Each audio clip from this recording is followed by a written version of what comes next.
অনেকে ভাবে যে মেকআপে হয়তো পিম্পল অ্যান্ড ব্রোনো সব কিছু আমরা ভ্যানিশ করে দিতে পারবো। এটা একদমই ভুল ধারণা।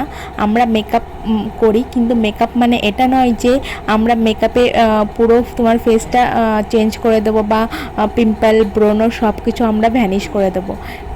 আমরা শুধু তোমার মুখের ব্রণের দাগ বা ডার্ক সার্কেলগুলো ঢাকতে পারি, তাছাড়া আদার্স কিছুই আমরা পারবো না। এটা বাস্তব জিনিস। তো এই দিদিটারও মুখে প্রচণ্ড ব্রণ বা পিম্পল রয়েছে, তোমরা দেখতেই পাচ্ছ। প্রচণ্ড প্রবলেমেটিক স্কিন। এটা নাকি ওর বিয়ের কিছুদিন আগেই হয়েছে। তো এমন না যে এই দিদিটা আমাকে এই কথাগুলো শুনিয়েছে, একদমই না। দিদিটা প্রচণ্ড সুইট ছিল।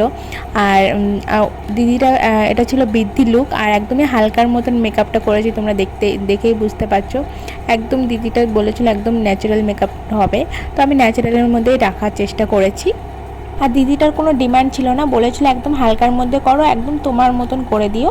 তো আমি ওর ফেস অনুযায়ী আমি মেকআপটা করেছি। তোমরা দেখে অবশ্যই জানাবে। এটা ছিল ওর হাফ লুক, জুয়েলারি অ্যান্ড মুকুট পরানোর আগের লুকটা। তো ওর মুখে দেখো ডার্ক সার্কেলগুলো আমি ঢাকতে পেরেছি, কিন্তু ব্রণও কিন্তু একদম ঢাকা সম্ভব নেই। এটা ব্রণও কিন্তু অবশ্যই বোঝা যাচ্ছিলো। তো আর এটা ছিল দিদিটার ফাইনাল লুক। তোমরা দেখে অবশ্যই জানাবে দিদিকে কেমন লাগছিল। আর দিদি কিন্তু আমার কাছে সার্ভিস নিয়ে খুব হ্যাপি ছিল, আর দিদির মেকআপটাও খুব পছন্দ হয়েছিল। বারবার করে বলছিল যে খুবই সফট অ্যান্ড সাটেল মেকআপটা করেছো তুমি, আমার খুব পছন্দ হয়েছে। আর তোমাদের কেমন লেগেছে অবশ্যই তোমরা জানাবে। আর তোমরা তোমাদের স্পেশাল দিনে বুক করতে চাইলে অবশ্যই আমাকে কন্ট্যাক্ট